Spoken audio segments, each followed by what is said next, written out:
ఈరోజు మీ ముందుకు రియల్గా జరిగిన ఒక రేర్ స్టోరీ మీ ముందుకు తీసుకొచ్చాను. మాది ఒక చిన్న విలేజ్. ఆ విలేజ్లో మాది ఒక చిన్న ఇల్లు. మా ఫ్యామిలీలో అమ్మ, నాన్న, నేను, తమ్ముడు.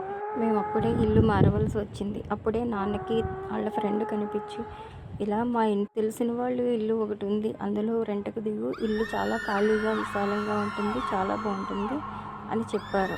ఇప్పుడు నాన్న ఆ కొత్త ఇంట్లోకి మమ్మల్ని షిఫ్ట్ చేశారు. అమ్మ, నాన్న, నేను, తమ్ముడు. చుట్టూ చెట్లు, పెద్ద ఖాళీ స్థలం, 2 పోర్షన్ల పెంకుల ఇల్లు.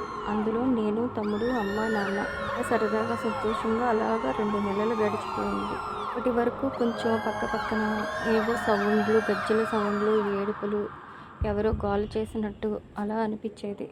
మా పక్క పోర్షన్ ఎప్పుడు తాళం పెట్టేసే ఉండేది. ఇప్పుడు అమ్మ నాన్నతో అనేది, ఏంటి ఎవరు కనిపించట్లేదు మన పక్క పోర్షన్లో, ఏవేవో సౌండ్లు వస్తున్నాయి, ఏంటండి ఎవరైనా ఉంటున్నారా అని అడిగింది. అన్నారు ఎవరో ఉండేవారట, ఇప్పుడు ఏదో ఊరు వెళ్ళారట, తాళం పెట్టేసింది అని. మరి తాళం పెట్టేసి ఉంటే మనకి సౌండ్లు ఎందుకు వినిపిస్తున్నాయి, ఎవరో ఏడ్చినట్టు, గజ్జల సౌండ్, సామాన్లు సర్దుతున్నట్టు అని అమ్మ అడిగింది.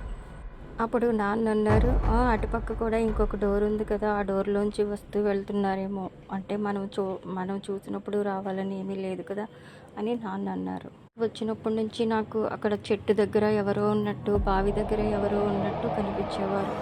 అమ్మకి చెప్పేదాన్ని, అమ్మ చెట్టు దగ్గర ఎవరో కనిపిస్తున్నారు, బావి దగ్గర కూడా ఎవరో తిరుగుతున్నారు, నేను చూశాను అనేసి అంటే అమ్మ నమ్మేది కాదు. ఎందుకంటే నేను ఆ ఇంటికి రావడం నాకు ఇష్టం లేదు. ఎందుకంటే మా ఫ్రెండ్స్ని వదిలేసి ఇక్కడి నుంచి రావడం నాకు ఇష్టం లేక నేను అలా చెప్తున్నానేమో అని అమ్మ అనుకునేది.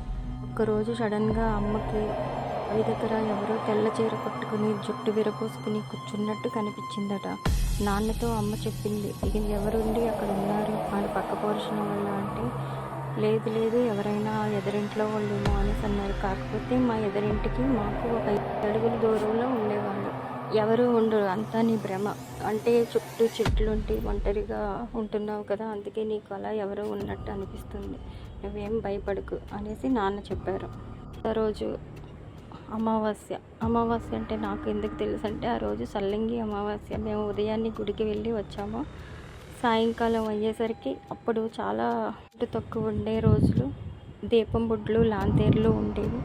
కాకపోతే ఆ రోజు కరెంటు పోయింది. కరెంటు పోతే మనకి తర్వాత రోజు ఎప్పుడో కానీ కరెంటు వచ్చేది కాదు ఆ రోజుల్లో.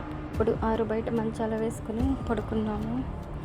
అమ్మ, నేను, నాన్న, తమ్ముడు విడివిడిగా మంచాల మీద పడుకున్నాం. అమ్మ అర్ధరాత్రి లేచి పిచ్చి కేకలు వేస్తూ గోల చేస్తూ, నేను వెళ్ళను, నేను ఇక్కడే ఉంటాను, నన్ను ఎందుకు పంపించాలని చూస్తున్నారు అనేసి ఉంది. అప్పుడే తమ్ముడు నేను ఒక్కబడి లేచి చూసి, అమ్మ ఏంటి ఇలాగా వస్తుందని తమ్ముడు నేను బిత్తరపోయి చూస్తున్నాం. అప్పుడు నాన్న గట్టిగా అరుస్తూ పెద్ద కేకలు వేస్తూ, వెళ్తావా వెళ్ళవా, ఇక్కడ నుంచి వెళ్ళు, ఎందుకు వచ్చావు, నీ పేరేంటి, నువ్వు ఎక్కడ ఉంటావు, వెళ్ళిపో అనేసి అంటున్నారు. వెళ్ళను, ఇక్కడే ఉంటా, నా ఇంట్లోంచి నేను ఎక్కడికి వెళ్తాను, నేను ఇక్కడే ఉంటా అనేసి ఉంటుంది. తమ్ముడికి నాకు ఇంకా భయం వేసింది. అప్పటికి నా వయసు 13 సంవత్సరాలు, తమ్ముడు వయసు 6 సంవత్సరాలు. గట్టిగా కేకలు వేయడంతో, సరే వెళ్ళిపోతాను, నన్ను ఆ బావి వరకు తీసుకెళ్ళండి, వెళ్ళిపోతాను అంది. నాన్న బావి వరకు తీసుకువెళ్ళిన తర్వాత వెనక్కి తిరిగి వస్తూ, ఏంటి నేను ఈ టైంలో ఇక్కడ ఉన్నాను అని అడిగింది తమ్ముడికి. నాకు ఏమీ అర్థం కాలేదు. అప్పుడు ఉదయాన్నే లేచి అమ్మ దగ్గరికి వెళ్ళాలంటే మాకు భయం. ఉదయాన్నే లేచి రెడీ అయ్యి స్కూల్కి వెళ్ళిపోయాం. ఆంటీ స్కూల్కి వెళ్ళేటప్పుడు, ఏంటి మీ ఇంట్లో ఏదో రాత్రి అంతా గొడవగా కేకలుగా ఉంది, ఏంటి అని అడిగింది. ఈ రాత్రి ఏదో అయింది ఆంటీ, బాగాలేదు అని చెప్పి మేము స్కూల్కి వెళ్ళిపోయాం. సాయంకాలం అయిపోయింది. నాన్న ఇంటికి వచ్చారు. నాన్న ఇంటికి వచ్చిన తర్వాత అమ్మ ఇలా చెప్తుంది, ఏమండి మీకు ఈ విషయం తెలుసా, పక్కంట వదిన గారు చెప్తున్నారు, ఈ పక్క పోర్షన్లో ఒక 3 నెలలు గర్భవతితో ఉన్న అమ్మాయి చనిపోయిందంట, వాళ్ళది లవ్ మ్యారేజ్ అట. ఆ అమ్మాయికి ఆ బావి దగ్గరే స్నానం అది చేపించి పసుపు కుంకాలు అవి పెట్టారట. అప్పటి నుంచి ఆ అమ్మాయి బావి దగ్గర కనిపిస్తూ ఉంటుందట. పాప అన్నిసార్లు చెప్పినా సరే నేను నమ్మలేదు. వాళ్ళ ఫ్రెండ్స్ని వదిలి ఇక్కడ వరకు వచ్చింది కదా, ఇల్లు నచ్చలేదేమో, ఇల్లు మారిపోదాం అని చెప్తుంది అనేసి నేను అనుకున్నా. మన బుజ్జమ్మ మాటలు నేను పట్టించుకోలేదు. చెప్తుంది, ఈ విషయం నాకు తెలియదే, మా ఫ్రెండ్ నాకు చెప్పకుండా ఈ ఇల్లు మనకి అందుకేనా అంత తక్కువ రెంట్కి ఇప్పించాడు అనేసి, సరే అయితే మనం ఇల్లు మారిపోతాం, జాగ్రత్తగా ఉండండి అని చెప్పారు.